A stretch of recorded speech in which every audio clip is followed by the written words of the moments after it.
केजरीवाल जी जो राजनीति कर रहे हैं, क्या इसको हम नवीन पटनायक की राजनीति की तरह देख सकते हैं कि ठीक है भाई, जब होगा तब होगा, जब जो मोर्चा बनेगा उसमें हमारी कितनी जगह होती है, हमको कितनी सीट मिलती हैं, ये देख के तय कर लिया जाएगा कि हम किसके साथ जाएंगे।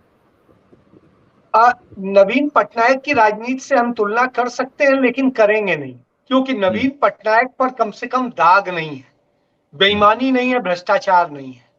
अरविंद केजरीवाल की सरकार पर चंद दिनों में ही पंजाब में भी और दिल्ली का जो है सब कुछ सामने है। तो साफ साफ भ्रष्टाचार की चीजें हैं और सामने है। और कुछ मामलों में तो मैं उनका जिक्र नहीं करूंगा, लेकिन निजी तौर पे भी गवाह। तो इसलिए मुझे पता है कि क्या क्या होता है और कैसे होता है। अब मैं एक चीज ये कहूंगा कि देखिए, आप जिस तरीके से अरविंद केजरीवाल राजनीति कर रहे हैं, वो नवीन पटनायक से इस तरह से अलग है कि कम से कम नवीन पटनायक यह नहीं करते हैं कि नहीं, नवीन बिहार में मैंने जाकर के। अजय जी, इसलिए मतलब ऐसा है कि वो असली बात तो यही होनी है कि अरविंद केजरीवाल क्या भारतीय जनता पार्टी के हाथ में खेल रहे हैं। बस मैं वही उसी को बताने जा रहा था कि नवीन पटनायक ये नहीं करते हैं कि यदि कांग्रेस के जीतने के चांसेस गोवा में अच्छे हो जाते हैं तो वहां जाके लड़ जाए। नवीन पटनायक ये नहीं करते हैं कि गुजरात में कांग्रेस के लिए अच्छा माहौल बन रहा था, आप जाके वहां पर उस माहौल को बिगाड़ने की कोशिश कर दें। आप जाके उत्तराखंड में जाकर के माहौल बिगाड़ने की कोशिश कर दें। तो साहब, आप यदि लोकतंत्र की बात करते हैं, और लड़ना आपका हक है, आप राजनीतिक दल है, निश्चित रूप से आपका हक, लेकिन जो आप कहते हैं वही नहीं करते हैं। आप कहते थे आप वाराणसी में चुनाव नहीं लड़ेंगे, आप जाके लड़े। आप कहते थे आप पार्टी नहीं बनाएंगे, आपने पार्टी बनाई। आपने कहा कि नहीं आप कोई पद नहीं लेंगे, आपने लिया। आपने कहा आप गाड़ी नहीं लेंगे, बंगला नहीं लेंगे, ये नहीं करेंगे, वो नहीं करेंगे, सब कुछ किया। आप अब प्रचार क्या करते हैं कि साहब आपने दुनिया के सबसे अच्छे स्कूल बना दिए, सबसे अच्छे अस्पताल बना दिए, सब कुछ बना दिया। आप पंजाब में आइए, पंजाब में चंद दिन हुए, कहा हम ये क्लिनिक बना रहे हैं, ये कर रहे हैं। जो साहब अकाली दल के समय में सेवा केंद्र बने हुए थे, उन्हीं सेवा केंद्र को पुताया गया और उसमें एक ईंट नहीं लगी है। उसी में ही जो उसी का बोर्ड लगा था, उसी बोर्ड को पेंट करके लिख दिया गया। बस ये क्लिनिक हो गया आम आदमी पार्टी का। तो हुजूर, जहां ये राजनीति होती हुई ये है।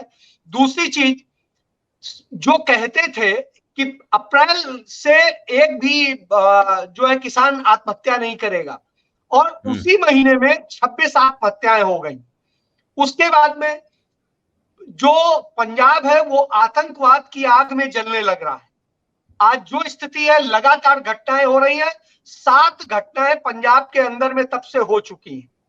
आप बताइए उनमें कौन सा स्ट्रिक्ट एक्शन लिया गया? एक सिंगल नहीं बता पाएंगे आप। इसके बाद में आप जहां कहीं पे भी आप देखिए, पूरे सारे उसमें पंजाब से जो वायदे किए गए थे वो सब शर्तों पे अब पूरे हो रहे हैं। तो शर्तों की बात अब तो नहीं आपने की थी, आज आप शर्तों पे आ गए हैं, जिससे कि वो चीजें ही ना रहे। और स्थिति है दिल्ली का, देख लीजिए, यहां देख लीजिए, दिल्ली में 24,000 शिक्षकों के और उनके पद खाली पड़े हैं, प्रिंसिपल्स के। स्कूलों की स्थिति बद से बदतर है, ड्रॉप आउट रेट बढ़ गया है, और जो वहां जाने वाले स्कूल में है उनकी संख्या घटी है, ना कि बढ़ी है। तो ये सारे फिगर तो इन्हीं के हैं, आरटीआई में इन्होंने दिए जवाब में। पंजाब में चंद दिनों में इन्होंने तकरीबन 50 करोड़ रुपया विज्ञापन पे खर्च कर डाला। जो पंजाब कर्ज से करा रहा है, जिसकी स्थिति बद से बदतर है, वो कर रहे हैं। तो फिर आप इनकी नवीन पटनायक से तुलना नहीं कर सकते। इनकी तुलना यदि कर सकते हैं तो छोटे भाई के तौर पे नरेंद्र मोदी से कर सकते हैं।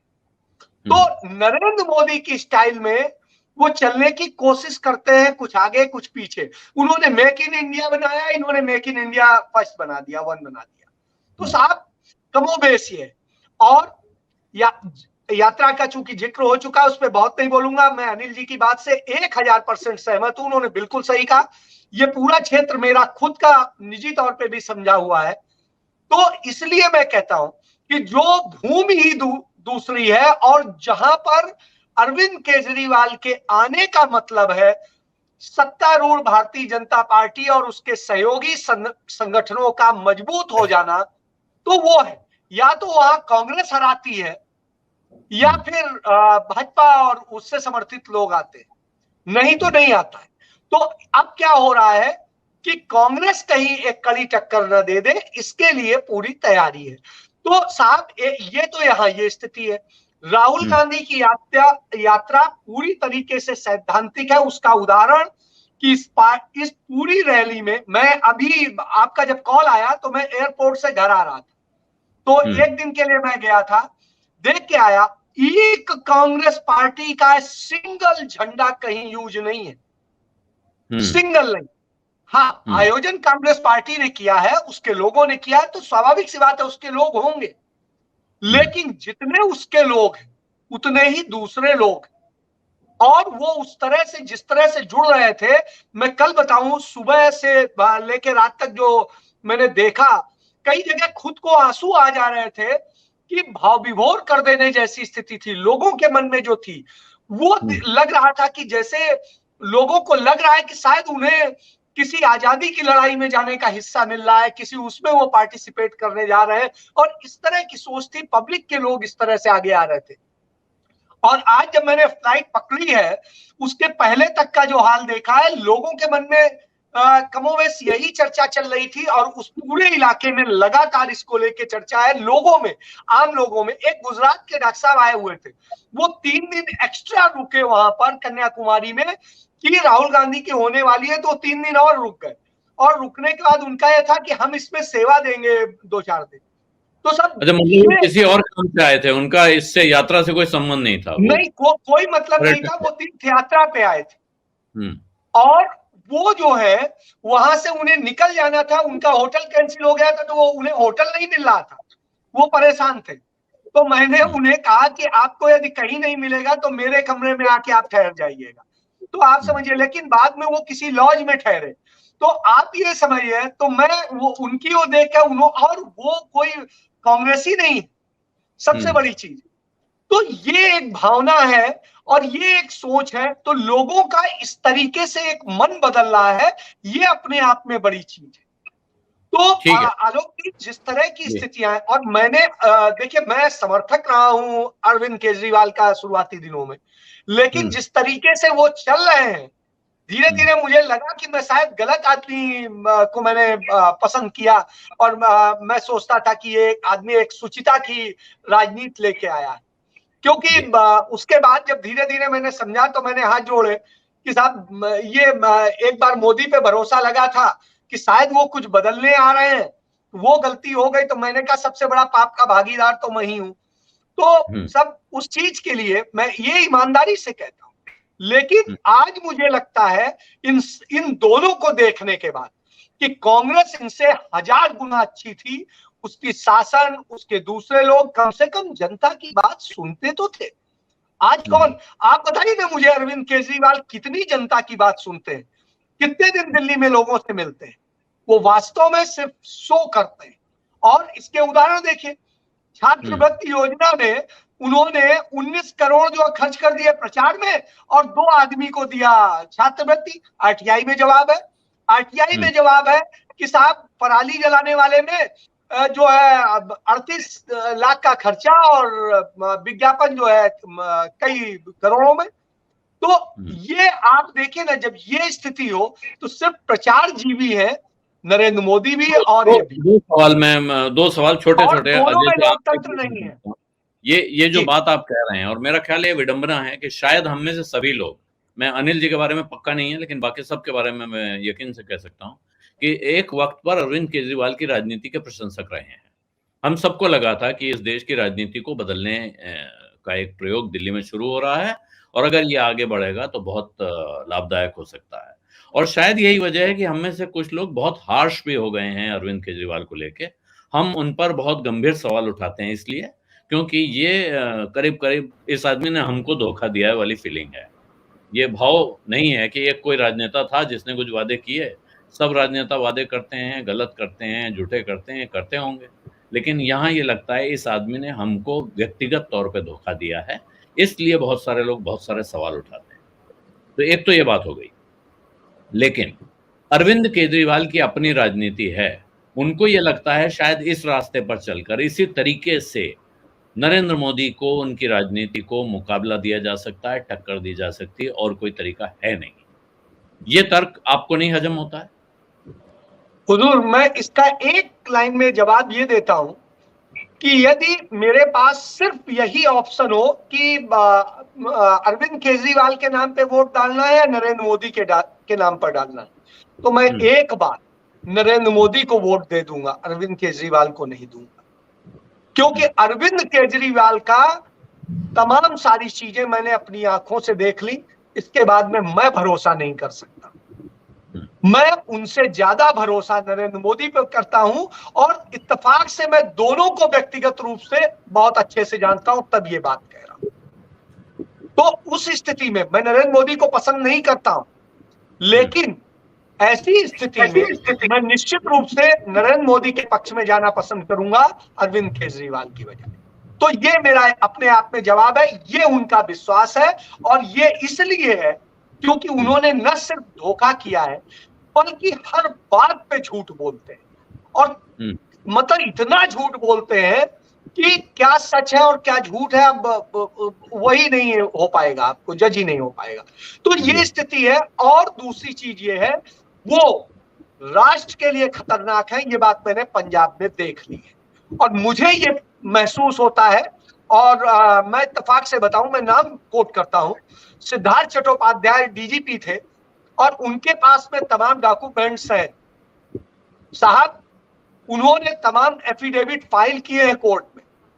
देखने वाले हैं कि high court, Punjab Haryana high court से तमाम चीजें निकलवाई जा सकती हैं, जो उन्होंने एविडेंस फाइल किए हैं कि कैसे जो नशे के तस्कर हैं वो किसके किसके साथ कैसे करते थे, और अरविंद केजरीवाल सरकार आने के बाद उनको बचाने के लिए कैसे काम किया गया। आपको याद होगा, चुनाव के पहले 2017 में पंजाब को उड़ता पंजाब करके बात किया जाता था, बदनाम किया जाता था, और स्थिति थी खुल के मजीठिया को इन्होंने घेरा था।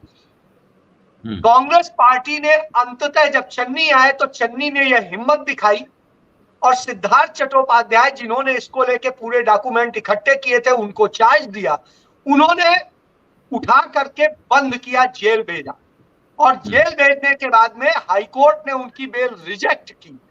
साहब, सुप्रीम कोर्ट से बेल हुई क्योंकि पंजाब सरकार के वकील ने उसे अपोज नहीं किया, वो तथ्य नहीं प्रस्तुत किए जो हाई कोर्ट पे ऑन रिकॉर्ड है, वो नहीं प्रस्तुत किए। तो यह इस बात का सबूत है उनकी जमानत कराने, और उसके पहले यहाँ के तमाम अखबारों में उनके लिए एक माहौल बनाने की कोशिश की गई। और आपको भी याद होगा, अदालत में अरविंद केजरीवाल ने मजीठिया से माफी मांगी थी हलफनामा। तो इससे आप समझ सकते हैं कि वो किसके साथ है। जो आतंकवादियों के कनेक्शन का, उसका मैं कुछ नहीं कहूंगा, सारी चीजें सामने है, पब्लिक डोमेन में है, चीजें हैं।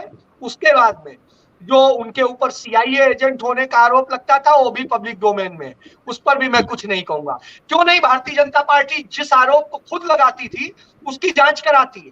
क्यों वो 3 महीने तक चिल्लाते हैं कि सीबीआई आएगी, सीबीआई आएगी, सीबीआई आएगी? सीबीआई 3 महीने बाद जब केस करती है, तब सुकून से पहले उसके बाद 15 दिन देती है कि कोई सर्च नहीं होगी। 15 दिन बाद सर्च होती। क्या भैया 15 दिन आपके लिए आदमी बैठा है सब कुछ रखे हुए? उसके बाद में उनके खाते कब जो है बैंक लाकर कब तलाशे जाते हैं? जब फिर 15 दिन गुजर जाते हैं। तो आपके लिए रखा रहेगा जो कुछ था या नहीं था? तो आप इन सारी बातों से समझिए, आदमी को कुछ चंद घंटों का वक्त मिलता है तो वो अपने यहां से सब साफ कर देता है। यहां तो आपने महीनों दिए। इससे दोनों की पूरी जुड़ाव साफ समझ में आता है। और यह भी समझ में आता है कि पंजाब में जब भाजपा की बात चल रही थी, तो भाजपा जो आरोप लगा रही थी, जिनकी सबूत भी बात कर रही थी, जब सरकार आ गई तो उसने क्यों नहीं एनआईए को कहा कि उस कनेक्शन की जांच कीजिए, उस फंडिंग की जांच कीजिए, उन चीजों की जांच कीजिए? क्यों नहीं करा रहे? इसका मतलब है ये वही मिला जुला खेल है। यहाँ हम तो आ नहीं रहे हैं, आप आ जाओ, हम दोनों लड़ते हुए दिखेंगे तो यहाँ के लोग आपको वोट दे देंगे और कांग्रेस के वोट खत्म हो जाएंगे। तो ये कुल मिला के पूरा खेल है। इसके बावजूद आज विपक्ष में पंजाब में है कौन? कांग्रेस। और कांग्रेस ही अकेले लड़ रही है। आप बताइए, यहाँ भारतीय जनता पार्टी कोई सवाल उठा रही हो पंजाब में, एक सवाल उठा रहा हो बता दीजिए। अकाली दल एक सवाल उठा रहा हो बता दीजिए। या ड्रग तस्करों पे कितना बड़ा वो कार्रवाई हो रही है ये बता दीजिए। तो कहीं कुछ नहीं है, ये वही अजय जी, आप मैसेज कह रहे हैं ये बहुत गंभीर आरोप आप लगा रहे हैं, लेकिन मुझे पूरा यकीन है कि आप जब लगा रहे हैं तो उसके पीछे जमीन होगी। सत्य हिंदी का ऐप डाउनलोड करें गूगल प्ले स्टोर पर।